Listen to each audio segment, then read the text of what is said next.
전능하시고 자비로우신 은혜의 하나님 아버지, 감사와 찬양과 경배를 올려드립니다. 우리의 허물을 용서하시고 우리의 죄악을 다시는 기억하지 않으신다 약속하신 하나님의 놀라운 은혜 가운데 거하게 하심을 감사드립니다. 예수 그리스도의 보혈을 통해 우리의 모든 불순종과 거룩히 살아내지 못했던 우리의 죄를 깨끗이 씻어주셔서 저 천국을 그리며 사는 자들로 다 삼아 주시옵소서. 이 땅이 폭우로 말미암아 많은 희생이 있었습니다. 온 지구촌에서도 폭우와 폭염과 지진과 지구 오염으로 많은 고통이 진행되고 있습니다. 이처럼 세계 곳곳에서 그리고 이 땅에서 진행되어지는 환란을 봅니다. 이러한 재난들을 통해 하나님께서 뜻하시는 바를 우리 믿는 자들은 깨달아 알게 하시고 속히 죄에서 돌이켜 순종과 거룩의 삶을 살아가기로 결단하게 하여 주시옵소서. 하나님의 돌보심의 은혜를 이 백성은 체험하며 살게 하시고 이제는 영적 잠에서 깨어나 기도와 성령 충만의 기름을 준비하여 주님 맞을 준비하며 살아가는 우리가 되게 하여 주시옵소서. 이 나라 이 백성을 살 길로 인도하여 주시옵소서. 대통령과 유정자들에게 하나님을 두려워하고 백성을 사랑하는 지혜를 주셔서 정치, 경제, 사회가 안정을 이루고 이 험악한 세상을 이기며 나아가는 복된 나라 되게 하여 주시옵소서. 이처럼 어려운 시국임에도 하나님께 선교사로 부름받아 세계 곳곳으로 파송되어 복음 전파에 힘을 다하고 계신 하나님의 종들에게 성령의 충만한 은혜를 부어주셔서 하나님의 능력으로 사명 감당하게 하시고 그들의 가정과 삶의 현장과 자녀들을 건강으로 형통함으로 지켜주시옵기를 간절히 기도드립니다. 선교사님들의 헌신과 땀들이 가는 곳마다 영혼 살리는 아름다운 열매가 가득하게 하여 하늘잔치가 끊이지 않게 하여 주시옵소서. 주님의 피로 값주고 사신 대성교회를 지켜주시옵소서.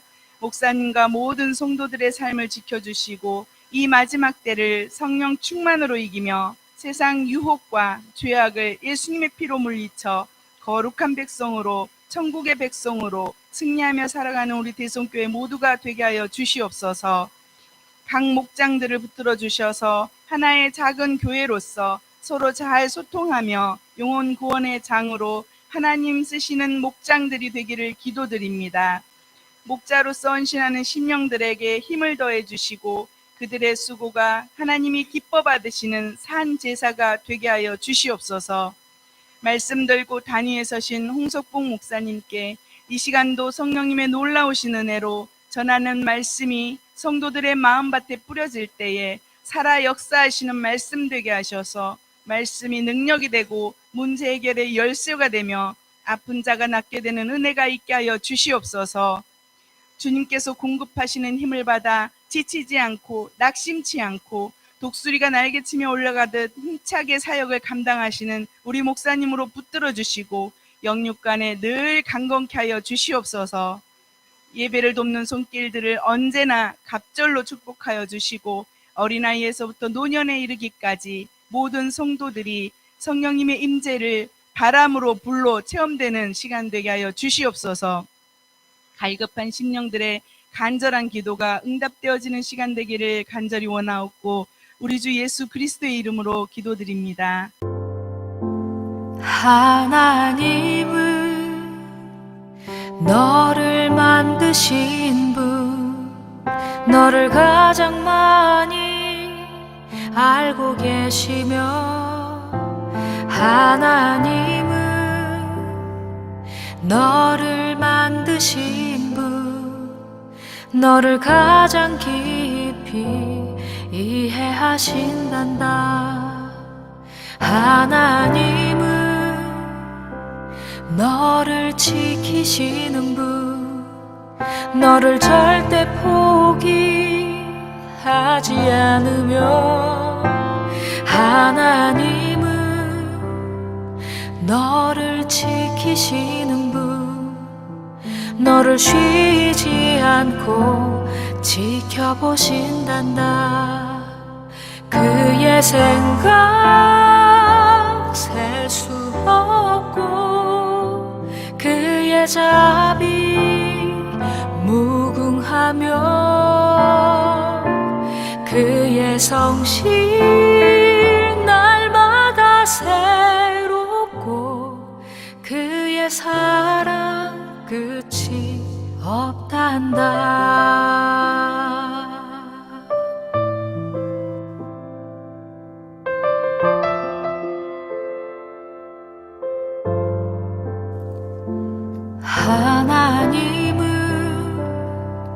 너를 원하시는 분 이 세상 그 무엇 그 누구보다 하나님은 너를 원하시는 분 너와 같이 있고 싶어 하신단다. 하나님은 너를 인도하는 분 광야에서도 폭풍 중에도 하나님은 너를 인도하는 분 푸른 초장으로 인도하신단다. 그의 생각 셀 수 없고 그의 자비 무궁하며 그의 성실 날마다 새롭고 그의 사랑 끝이 없단다. 그의 생각 셀 수 없고 그의 자비 무궁하며 그의 성실 날마다 새롭고 그의 사랑 끝이 없단다. 그의 사랑 끝이 없단다.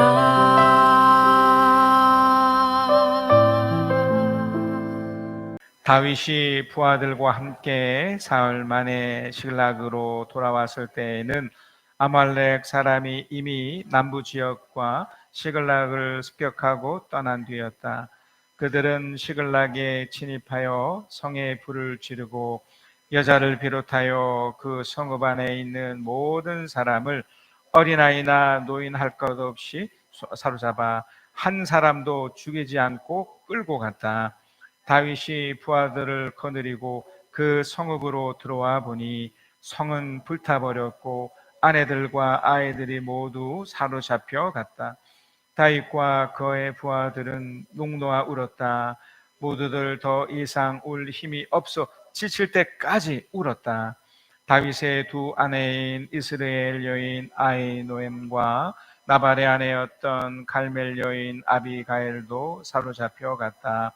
군인들이 저마다 아들, 딸들을 잃고 마음이 아파서 다윗을 돌로 치자고 말할 정도였으니 다윗은 큰 공경에 빠졌다. 그러나 다윗은 자기가 믿는 주 하나님을 더욱 굳게 의지하였다. 다윗이 아히멜렉의 아들 제사장 아비아달에게 말하였다. 어서 나에게 에봇을 가져다 주시오. 아비아달이 에봇을 다윗에게 가져오니 다윗이 주님께 문의하였다. 제가 이 강도들을 추격하면 따라잡을 수 있겠습니까? 주님께서 그에게 대답하셨다. 네가 틀림없이 따라잡고 또 틀림없이 되찾을 것이니 추격하여라. 다윗은 데리고 있는 부하 600명을 거느리고 출동하였다. 그들이 부솔 시내에 이르렀을 때에 나고자들이 생겨서 그 자리에 머물렀다. 그래서 부솔 시내를 건너가지 못할 만큼 지친 사람 200명은 그 자리에 남겨두고 다윗은 400명만을 거느리고 계속 추격하였다. 여러분, 우리가 다윗의 인생을 이렇게 추적을 하면서 오늘 이제 어느덧 사무엘상 30장을 오게 됐는데, 다윗이 이제 왕으로서 엄청난 또 결과물을 냈던 사람이긴 하지만 그의 인생 속에 정말 위기가 많았습니다. 그 위기 중에도 어떻게 보면 가장 강력한 위기였던 시간이 바로 오늘 읽었던 바로 이 내용이에요. 저도 제 인생 속에 참 돌아보면 또 앞으로도 혹 있을지 모르겠지만 위기 같은 순간들이 있었거든요. 다시는 그 시간 떠올리기 싫어. 그때 그 상황, 그때 그 사람, 또 그때 내 모습, 이런 것들이죠. 다윗이 지금 그걸 겪고 있는데요. 자, 우리 한 번만 더 읽어보십시다. 사무엘상 30장 1절에서 5절인데요. 제가 읽어보겠습니다. 다윗이 부하들과 함께 사흘 만에 시글락으로 돌아왔을 때에, 이제 이 내용을 이후에 좀 말씀드리겠지만 사흘이나 걸쳐서 돌아왔어요. 꽤 긴 시간이었죠. 근데 아말렉 사람이 이미 남부 지역과 시글락을 습격하고 떠난 뒤였다. 그러니까 다윗과 그 일행 약 600명이나 되는, 아니죠, 예, 더 많을 수도 있었겠죠. 하여간 다윗과 함께 했던 그 사람들은 뭘 확인했냐면 그들은 시글락에 침입하여 성에 불을 지르고, 여기까지는 뭐 눈에 보이는 거니까. 더 놀라운 것은 2절입니다. 여자를 비롯하여 그 성읍 안에 있는 모든 사람을 어린아이나 노인 할 것 없이 사로잡아. 이 사로잡아는 다윗의 해석이 아니죠. 이거는 이미 이것을 본 이 사무엘서 기자가 그때를 돌아보면서 썼던 거니까. 그러니까 다윗의 입장에서는 이게 사로잡혔는지 이제 다 죽었는지 모르는 일이죠. 그러니까 없어진 거예요. 다행히 그 근처에 시체가 없었으니까 뭐 그러려니 했겠지만 하여간 사로잡아 한 사람도 죽이지 않고 끌고 갔다. 이제 말씀드려, 이거는 해석이에요, 해석. 그러나 그들이 느꼈을 그 느낌과 그 공황 상태가 온 거죠. 엄청났죠. 자, 3절. 다윗이 부하들을 거느리고 그 성으로 들어와 보니 성 불타버렸고 아내들과 아이들이 모두 사로잡혀 갔다. 그러니까 사로잡혀 갔다는 건 말씀드린 해석이라면 그들은 지금 어떤 현상, 뭘 본 겁니까? 도저히 받아들일 수 없는, 너무너무나 인생에 있어서 가장 기가 막힌 현상이죠. 그러니까 삶을 지탱해 주는 이유였던 가족들이 사라진 거예요. 그리고 자기 터가 불이 타서 완전히 없어진 거예요. 그래서 이들에게 충격이 얼마나 컸냐면 4절이에요. 다윗과 그의 부하들은 목 놓아 울었다. 제가 이전에도 이 부분 한번 해석해 드렸는데요. 이 주석을 찾아보니까 목 놓아 울었다는 것은 그냥 크크크크 우는 정도가 아니다. 너무나 한이 맺히고 너무나 분노와 그 모든 감정이 뒤섞여져 있는 울음이죠. 일생에 이런 울음을 몇 번 울을 수 있었겠습니까? 그 울음을 제가 하고 있는 거예요. 얼마나 이 울음이 강했냐면 모두들 더 이상 울 힘이 없어 지칠 때까지 울었다. 여러분, 이런 울음 울어본 적 있으십니까? 저도 제 일상에 딱 한 번 있었던 것 같긴 한데요. 어떠십니까? 그러니까 다윗에게 있어서 이게 어떤 거였겠습니까? 이 사무엘서의 이 기자는 5절을 통해서 한 번 더 확인 사살해 줍니다.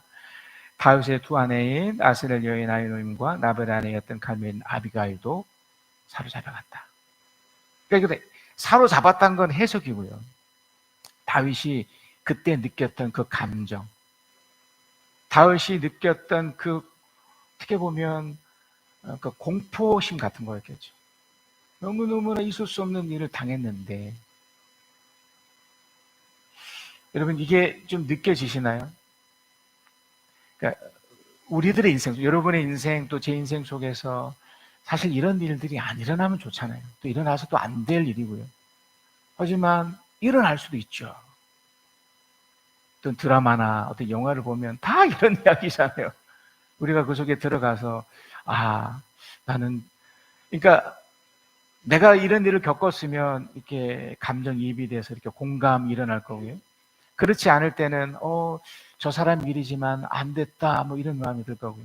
하여간 그 마음의 고통과 큰 어려움이 분명히 있었습니다. 자, 그런데 여러분, 이런 일에 이유가 있습니다. 그러니까 이런 일이 덜컥 일어나진 않았을 거라는 거죠. 그 우리 인생 속에도 제가 한번 말씀드렸듯이 이건 역사는 해석이 중요하다고 그랬잖아요. 해석. 그래서 역사는 어떤 사실을 얘기하는 거지만 사실 사실을 말하는 것이 아니라 그 사실에 기반한 해석을 말하는 게 역사예요. 그러니까 그러니까 나의 아픔의 그 과거 역사를 이렇게 들어가 보시면 그냥 그 자체만 보면 힘들고 어려웠지만 그걸 잠깐 나 자신이 이렇게 나와서 객관적으로 그때 왜 이런 일이 일어났지? 물론 생각하고도 싫겠지만 한번 이렇게 돌이켜 보면 나름대로 이유가 있어요. 물론 완벽하게 이해되지는 않습니다. 그리고 모든 것이 다 이유가 있는 것은 아닙니다. 도저히 받아들일 수 없는 것도 분명히 있으니까요. 다윗의 경우는 이유가 있었어요. 자, 첫 번째 이유, 일반적인 이유였습니다. 자, 그러니까 다윗이 이런 끔찍한 일을 당했던 일반적인 이유가 있는데, 자, 한번 잘 따라오세요. 사무엘상 27장 3절 봐야 됩니다. 그리하여 다윗은 가드에 있는 아기스에로 가서 거처를 정하였다.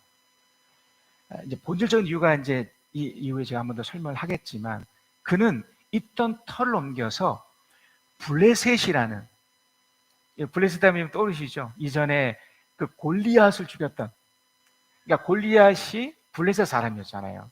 그러니까 적군이에요. 지금으로 치면 그러니까 다윗이 저 북한으로 건너간 것 같은 느낌이에요. 적대 세력으로 간 거예요. 가드에 있는 아기스로 가서 거처를 정했고, 다윗은 그의 부하들과 저마다 가죽 거느리고 살았는데, 다윗이 거느린 두 아내는 나슬 여인 아히노임과 나발의 아내였던 아비가일이었다. 예. 한 번 더 확인해 주는 거죠. 거처를 옮겨서 블레셋에서 이렇게 산 거예요. 자, 그러면서 27장 5절 7절인데요. 다윗이 아기스가 블레셋 왕입니다. 다윗이 아기스에게 간청하였다. 임금님이 나를 좋게 보신다면 지막 섬들 가운데 하나를 나에게 주셔서 내가 그곳에 정착할 수 있도록 해주시기 바랍니다. 이 중에 어떻게 감히 임금님과 함께 임금님 계신 도성에 살 수 있겠습니까? 그러자 아기스는 그날 당장 시글락을 다윗에게 주었다. 우리가 처음에 우리 본문을 읽었던 그 시글락 있죠. 그 시글락에 이제 그가 산 거예요. 얼마큼 살았냐면 그가 시글락 이날까지 유다 왕들 소유가 되었다. 다윗이 블레셋 사람이 지역에서 거주한 기간이 1년 몇 달이었다. 제가 지금 이 다윗이 위기를 겪은 이유를 제가 설명하고 있습니다. 왜 그랬는가를 보았을 때 첫 번째 이유가 그가 적대 세력인 그 블레셋으로 건너간 거예요. 그곳에서 살았어요. 근데 살 수 있죠. 뭐 우리도 이 터를 옮겨서 뭐 서울로 살 수도 있고 심지어 저 미국 같은 거 이민도 갈 수 있고 뭐 살 수 있습니다. 그러니까 거처를 옮긴 게 중요한 게 아니라 그것에서 살았던 그 사람의 삶의 방식이었어요.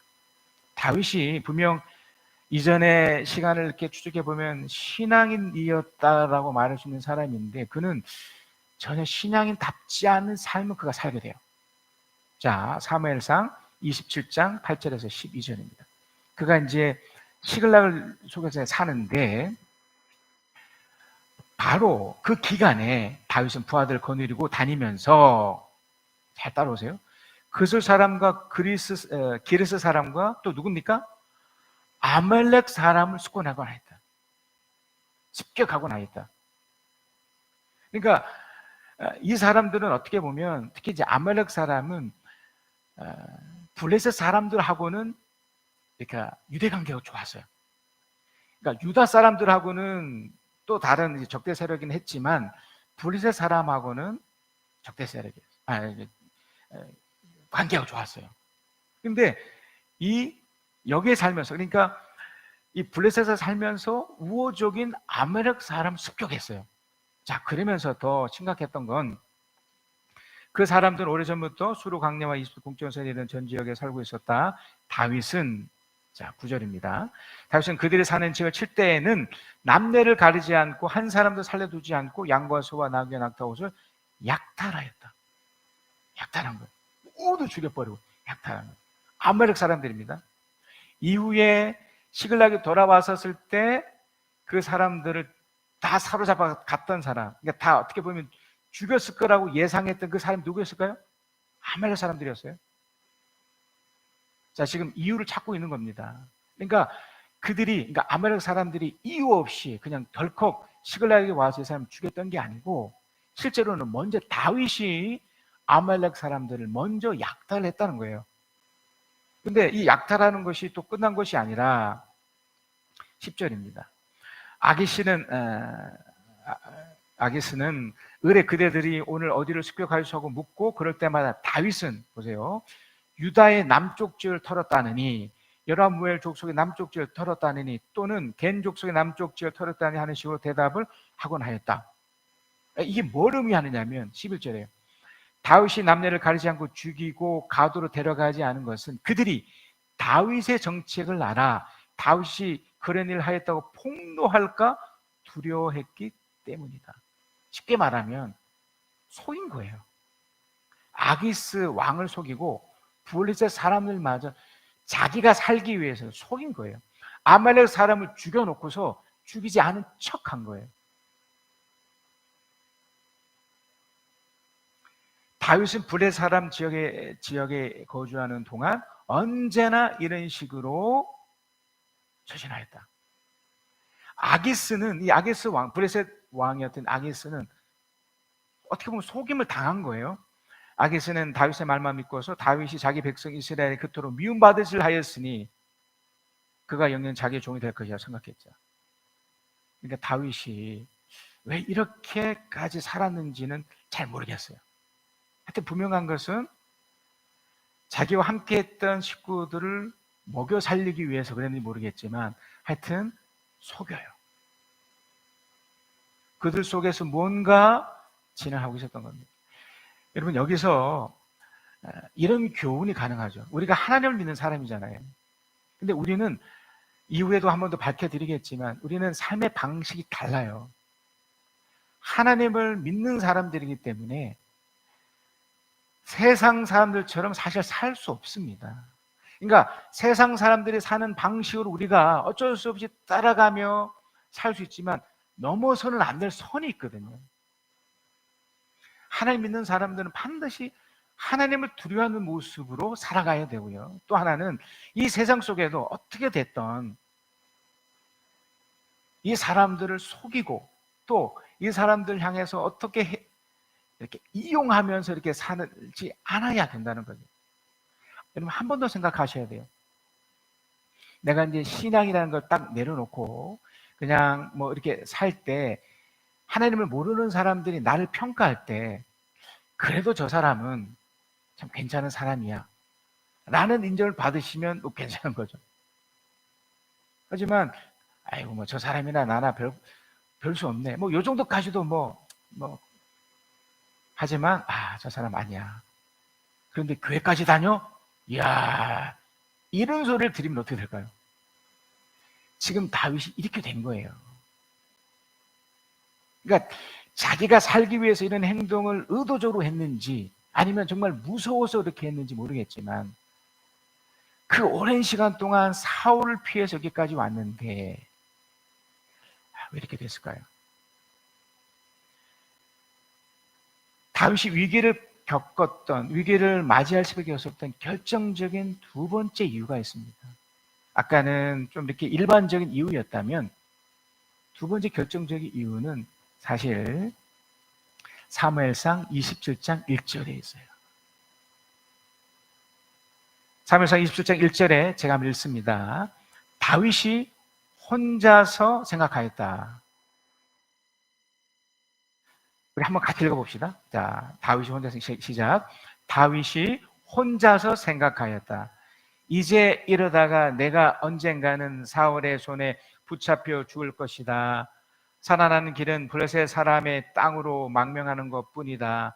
그러면 사울이 다시 나를 찾으려고 이스라엘의 온 땅을 뒤지다가 포기할 것이며 나는 그의 손에서 벗어나게 될 것이다. 여러분 굉장히 그럴싸하죠. 제가 이미 설명드렸듯이 하나님의 사람들, 그러니까 신앙을 가지고 있는 사람들은 사무엘상 27장 1절과 같은 이 방법이 맞지 않아요. 보세요. 다윗이 혼자서 생각한 후에 이게 어떻게 보면 혼자 생각하고 혼자 어떻게 보면 결정까지 한 거예요. 결정. 그러니까 이게 위기를 맞게 되는 치명적인 이유예요. 여러분, 세상은요, 하나님의 결정에 대해서 관심이 없습니다. 그러니까 자기 생각대로 해요. 우리도 하나님을 모를 때 또는 하나님의 신앙에 대해서 이렇게 불분명할 때는 이게 쉬워요. 그러니까 하나님 없이 결정하는 게 쉬워요. 왜냐면 내 생각대로 하면 되잖아요. 그리고 사회 보편적인 것들에 대해서 그냥 따르면 돼요. 그냥 경쟁하듯이. 그리고 확률적으로 좀 더 높은 것을 그냥 선택하면 돼요. 근데 이것 때문에 만약에 위기가 찾아온다고 생각하면 사실 이렇게 하면 안 됐던 거잖아요. 그러니까 이런 행동 때문에 사실 긍정적인 효과도 맛보게 돼요. 사무엘상 27장 4절, 다윗이 가드로 도망갔다는 소식이 망명 간 거예요. 사울이 전해지니 그가 다시는 다윗을 찾지 않았다. 그러니까 사울의 문제는 분명히 해결이 돼요. 야, 이제 해결이 됐다. 근데 또 다른 위기가 찾아오고 있었던 거예요. 저는 지금 이걸 말씀드렸습니다. 위기가 왜 찾아왔는지에 대한 일반적인 이유와 근본적인 이유를 말씀드렸습니다. 만약 우리가 신앙인이 아니면 이런 문제들이 발생하거나 일어났을 때 그냥 세상적 방법 쓰면 돼요. 여러분이 우리가 이렇게 알고 있는 방법대로 쓰면 돼요. 근심하고 걱정하며 전전긍긍하며 화나면 화난 대로 또 분노하면 분노하는 대로 그냥 부딪혀 버리면 돼요. 그러나 하나님의 사람들은 그렇게 되지 않죠. 자, 아니나 다를까 이제 자기 힘으로 또 사람을 속이고 이렇게 저렇게 살던 다윗에게 위기의 전조 현상들이 일어나기 시작해요. 그러니까 위기의 어떤 첫 번째 결과물들, 그러니까 우리가 사무엘상 30장 읽기 전에 이런 사건들이 일어나기 시작해요. 그 첫 번째 사건이 사무엘상 28장 1절이에요. 그럴 즈음에 블레셋 사람이 이스라엘에 쳐들어가려고 모두 부대를 집결시켰다. 이 뭐예요? 이전에 사울과 이렇게 싸움하기 전에 다윗도 참여했던 그 블레셋과 전투인데 이 블레셋 이 사람들이 모여서 이제 유다를 침공하려고 그들을 집결시킨 거예요. 자, 그러자 아기스가 다윗에게 말했다. 귀관이 나와 함께 출정해야 한다는 것을 알고 있을 줄 알고 귀관은 부하들을 거느리고 직접 출정하시오. 이 다윗이 어떤 느낌을 받았을까요? 어떤 생각을 가졌을까요?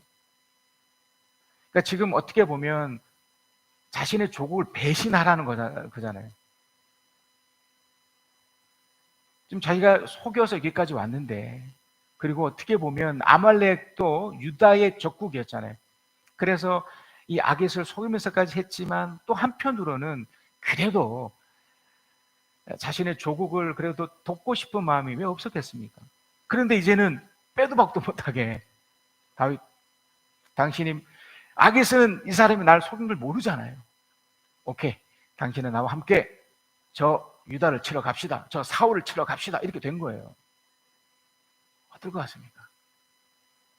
자, 일단 블레셋 사람들은 이 다윗을 인정했을까요? 아기스 왕은 인정했어요. 하지만 인정하지 않아요. 이게 참 놀랍습니다. 그러니까 우리가 하나님 믿는 사람이지만 눈에 보이지 않는 하나님께 반드시 인정도 받아야 되지만 함께하는 사람들하고도 사실 인정을 받아야 되거든요. 그러니까 다윗이 어떻게 보면 아기스 여기 이곳에 와서 계속 속이는 인생을 살았잖아요. 이게 사람들에게 다 들킨 거예요. 사무엘상 29장 4절에서 5절이에요. 그러나 블레셋 족속의 지휘관들은 다윗에게 분노를 터뜨렸다 한 거죠. 사람은 사람을 알 수 있어요. 어느 정도 깊은 것까지 몰라도 속이는 건 언젠가는 들키기 마련이거든요. 블레셋 족속의 지휘관들이 아기스에게 강요하였다. 저 사람을 돌려보내십시오. 임금님께서 그에게 지정해 준 그곳으로 그를 돌려보내시고 이제 시글락으로 가라는 거예요. 우리와 함께 싸움터로 나가지 않도록 하여 주십시오. 싸움터에 나가서 그가 우리의 대적으로 돌변할지 모르는 일입니다. 그가 무엇을 가지고 자기의 주인과 화해할 수 있겠습니까? 우리 군인들의 머리를 잘라다 바쳐서 하지 않겠습니까? 그가 바로 이스라엘 백성이 춤을 추면서 사울을 수천 명을 죽이고 다윗을 수만 명을 죽였다고 죽였어야 했던 그 다윗 아닙니까? 꽤 오래전의 일이지만 이걸 다 기억하고 있고 이 불의의 사람들, 이 지휘관들이 딱 꿰뚫고 있는 거예요. 여기 안에 또 이것이 숨겨져 있는 거죠. 한 번 배신한 사람은 또 배신할 수 있습니다. 무서운 거죠. 그러니까 다윗이 이 지경까지 간 거예요. 어떤 위기가 오기 전에, 더 큰 위기가 오기 전에 이런 것들로 어떻게 보면 확 드러나는 거예요. 자신이 얼마나 아무것도 아닌가를 보여주는 거예요. 자, 근데 더 심각한 것은 다윗의 상태예요. 다윗이 어떻게 반응한 줄 아십니까? 사무엘상 29장 8절. 여러분이 다윗이라고 생각하시고 한번 이걸 읽어보시면 이게 뭐지? 다윗이 도대체 어떤 사람이야? 이런 의아심이 가실 거예요. 자, 읽어볼게요. 이번에는 다윗이 아기스에게 항의하였다. 내가 잘못한 일이 무엇입니까? 임금님을 섬기기 시작한 날로부터 오늘에 이르기까지 임금님께서 말씀하신 대로 종에게서 아무런 허물을 드러나지 않았다면 왜 이 종이 이제 나의 상전이신 임금님의 원수들과 싸우러 나올 수 없습니까? 어떠세요? 다윗의 어떤 진정성이 느껴지세요? 저는 느껴지지 않아요. 정말 이 사람이 진심이었다면, 이게 본심이었다면 글쎄요, 다윗은 한때 어떻게 됐든 사무엘로부터 이 블레셋이 아니라 유다 왕이 되려고 했던 기름 부음을 받은 사람이잖아요. 사울과 그 오랜 동안 그런 정말 치열한 그 전쟁 속에도 정말 그 멋진 인격으로 사울을 살려주고 했던 이 다윗이 자기 살겠다고 도망와서 도대체 무엇이 무서워서 이 지경까지 됐나? 도대체 왜? 이게 본심이었다면 다윗은 정말 나쁜 사람이에요. 배신에 또 배신을 하는 거니까. 이게 또 본심이 아니라면 그럼 또 뭘까요? 자, 여러분 이 지점까지 오셨습니까? 결국 이런 마음이요, 하나님을 혼란하게 만들어서 하나님 마음을 아프게 한 거예요.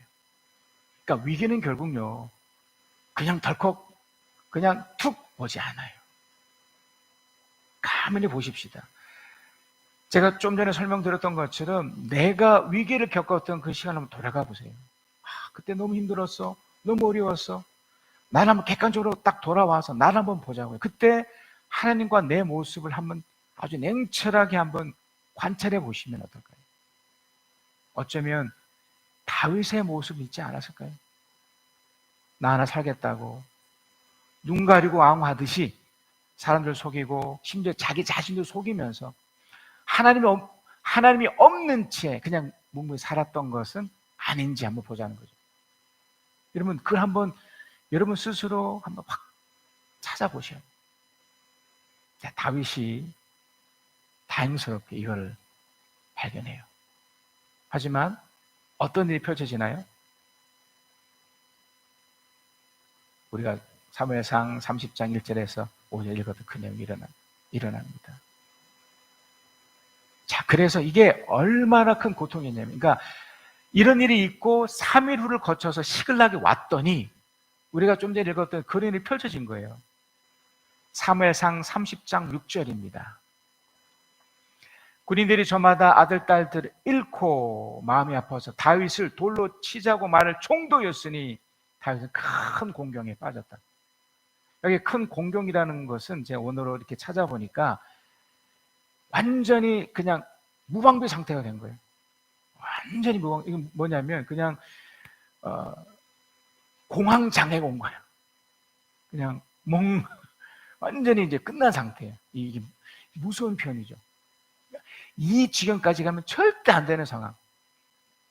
여기는 딱 두 지점밖에 없어요. 하나는 자살하거나 하나는 도망가거나 미쳐버리거나 이거예요. 우리 인생 속에 이런 경험은 절대 오게 해서 안 돼요. 다윗이 딱 이 지경이 됩니다.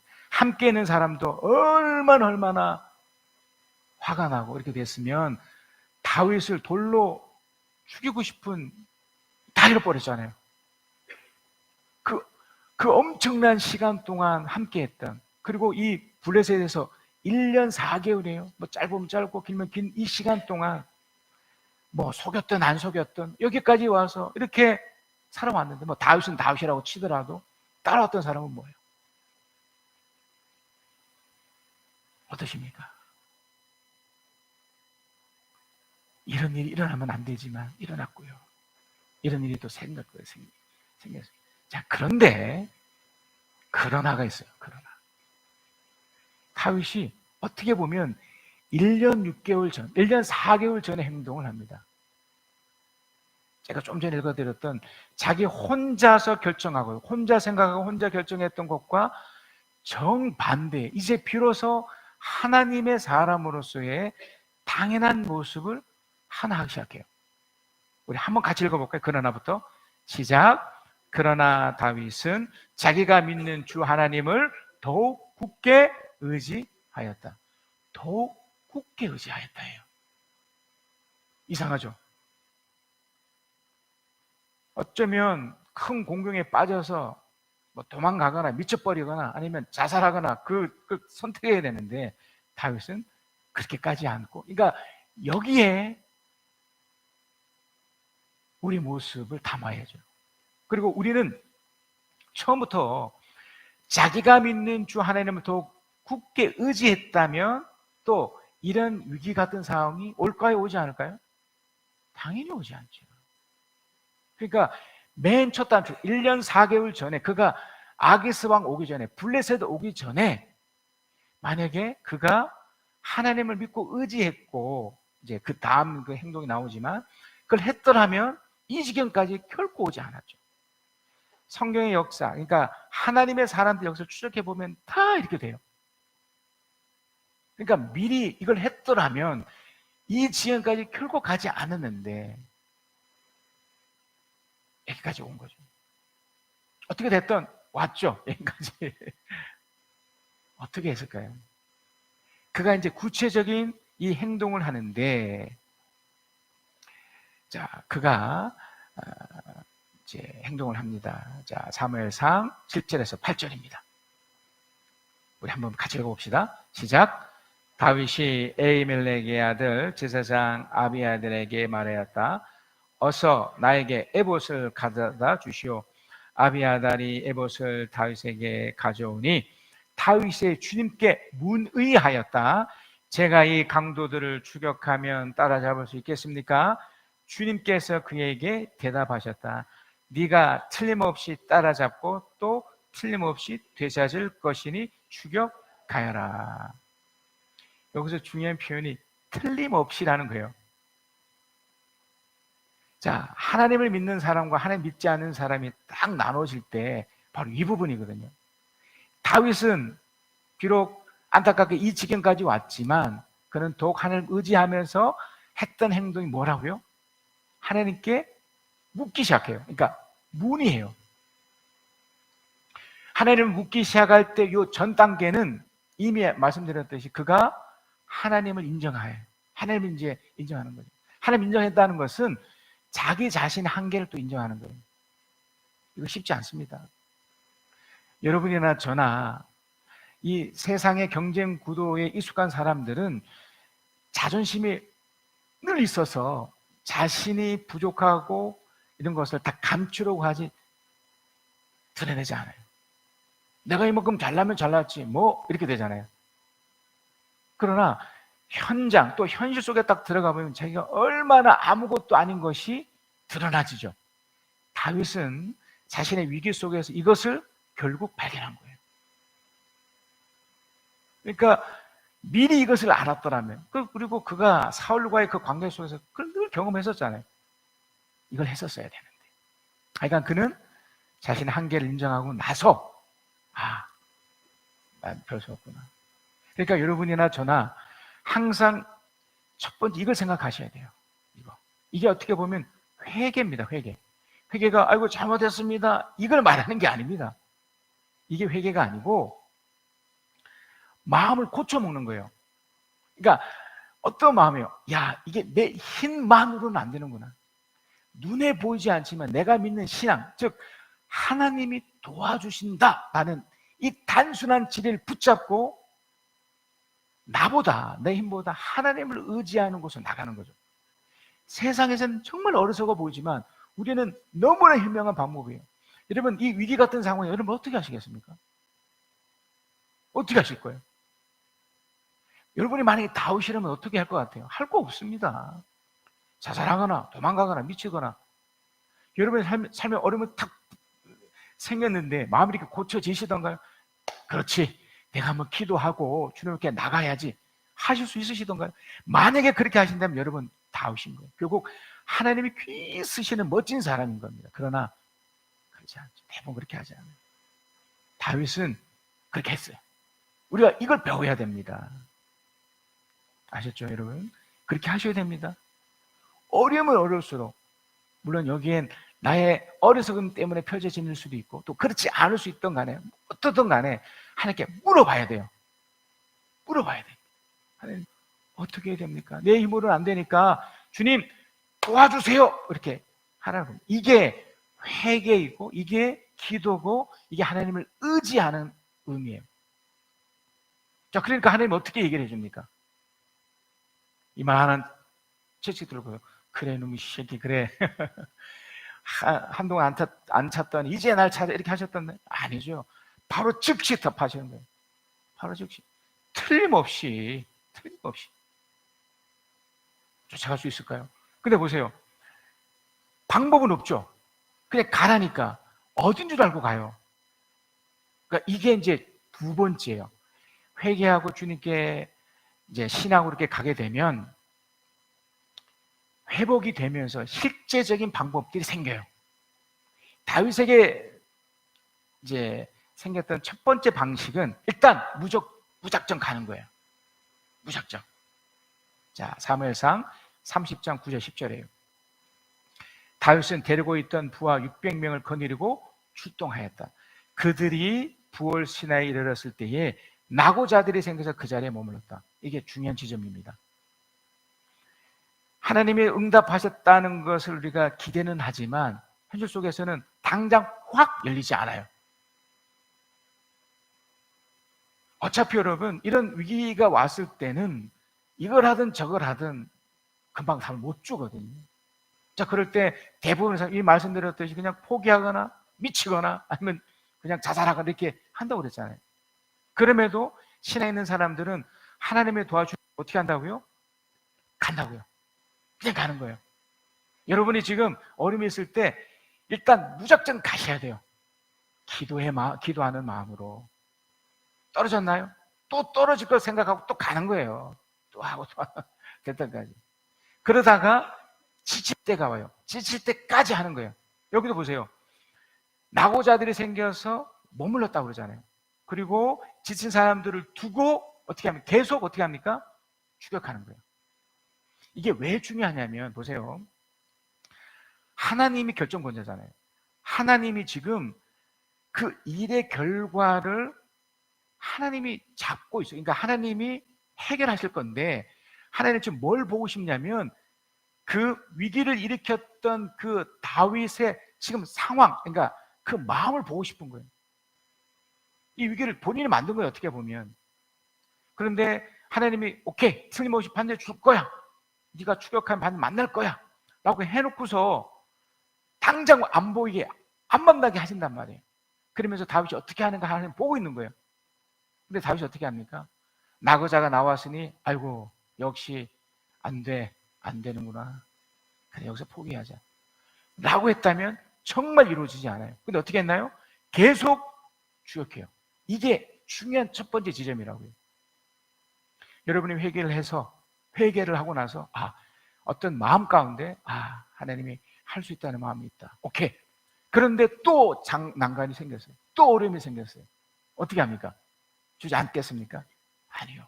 주님은 그래도 밀고 가는 걸 보고 싶은 거예요. 자, 그러자 두 번째 어떤 일이 생기냐면요. 사무엘상 30장 11절이에요. 군인들이 들녘에서 한 이집트 사람을 어떻게 합니까? 발견해요. 이 사람이 키예요. 다윗에게 데리고 왔다. 그들은 그에게 빵을 주어 먹게 하고 물도 주어 마시게 하였다. 그 사람이 키였어요. 이 사람이 사실은 바로 그 아말렉 사람 속에 있었던 사람인데 이 사람이 버려진 거예요. 아말렉 사람 중에 이게 노예였는데 버려져서 어떻게 보면 그래서 그냥 이 사람도 끝난 줄 알았는데 다윗이 이 사람을 끝까지 쫓아내서 발견한 거예요. 그러니까 하나님이 어떤 일을 일으킬 때 뭔가를 회복을 주시면서 이런 사람이나 어떤 상황을 주시면서 힌트를 주세요. 마치 퍼즐을 끼우듯이 이렇게 귀를 주시는 거죠. 근데 이 사람을 향해서도 다윗은 함부로 하지 않아요.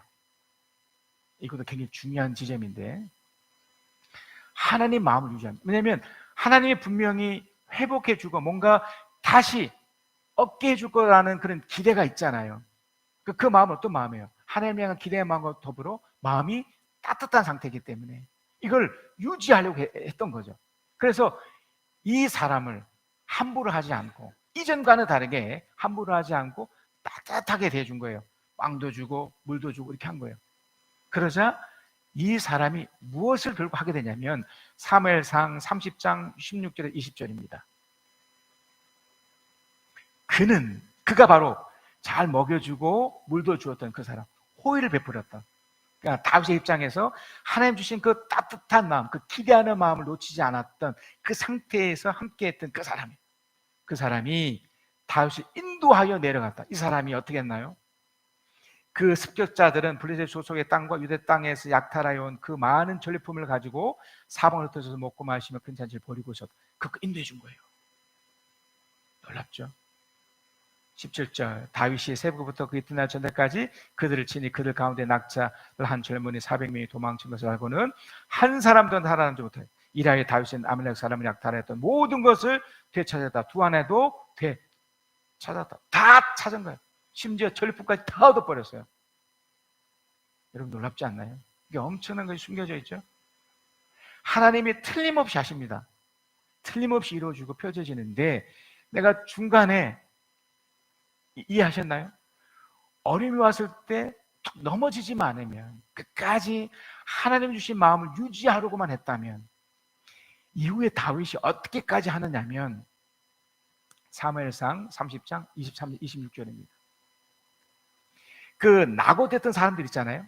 600명 중에 400명 가고 200명 낙오자로 남아 있었어요.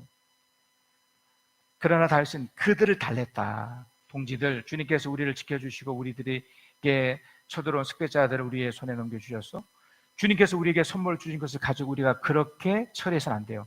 또 동지들을 제안한 이 말을 들은 사람 아무도 없어. 전쟁에 나갔던 사람의 몫이나 남아서 물건 지키는 사람의 몫이나 똑같이 해요. 모두 똑같은 몫으로 나누어야 하고 그대로 준 거예요.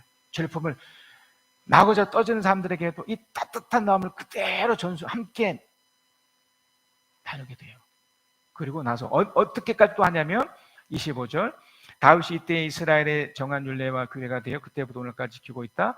시글락으로 돌아온 다윗은 절품 가운데 얼마를 떼어 그 친구들 곧 유다의 장로들에게 보내면서 그것이 주님의 원수에서 약탈한 전리품 가운데 떼어내 선물을 보내는 것이라고 해요. 이때부터 그가 이제 지금 망명되어 있는 상태잖아요. 그럼에도 이 잃어버렸던 걸 다시 되찾으면서 얻은 이 전리품의 또 일부를 유대 사람들에게 흘러보냄을 통해서 그가 비로소 이제 왕이 되는 첫 번째 모습이 되어져요. 그러니까 위기가 엄청난 기회의 순간으로 바뀌는 놀라운 사건인 거예요. 여러분 이 포인트를 잡으셔야 됩니다. 우리 인생도 지금 여러분이 위기가 딱 찾아왔을 때 그 위기가 펼쳐지는 것이 어떻게 보면 나로 인해서 펼쳐진 거라고 오해할 수 있습니다. 그죠? 나 때문에 일어날 수 있습니다. 그러나 그 속에서 어떻게 됐던 하나님이 하시고자 하는 일이 있기 때문에 이해되셨나요? 이걸 받아들이셔야 돼요. 그렇기 때문에 하나님을 기대하는 훈련, 하나님을 의지하는 훈련, 하나님을 붙잡는 훈련을 날마다 할 필요가 있습니다. 자, 그러면 위기가 오지 않아요. 그리고 설사 위기가 왔다고 치더라도 해결할 수 있습니다. 그래서 결단을 봅시다. 자, 한번 읽어보겠습니다. 시작. 위기가 오기 전에 먼저 하나님의 뜻을 구합시다. 언제나 하나님의 인도하심을 받고 하나님이 주신 마음으로 살아갑시다. 하나님은 나를 만드신 분이고요. 하나님이 나를 만드셨기에 그 어떤 것보다 나를 가장 깊이 이해하시고 알고 계십니다. 나를 지키시고 또 나를 인도하시고 나를 붙잡아 주시는데 하나님 그것을 놓치지 않고 살아가게 해 주시옵소서.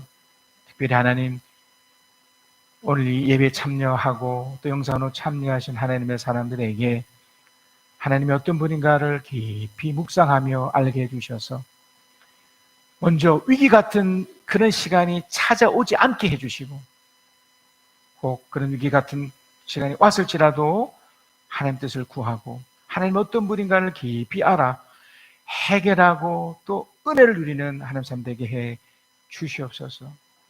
그래서 하나님의 인도하심을 받고 하나님 주신 마음으로 넉넉하게 또 흘러보내며 살아가는 우리 모두가 되도록 이끌어 주시옵소서. 지금은 우리 주 예수 그리스도의 은혜와 아버지 하나님의 크신 사랑하심과 우리 주 성령 하나님의 위로하심 교통하심 함께 하심이 주의 말씀을 듣고 깨닫고 그 말씀대로 살겠노라 결단하며 결심하며 그 말씀대로 살아가는 하나님의 사람들 위해 지금부터 영원까지 함께 계실지어다.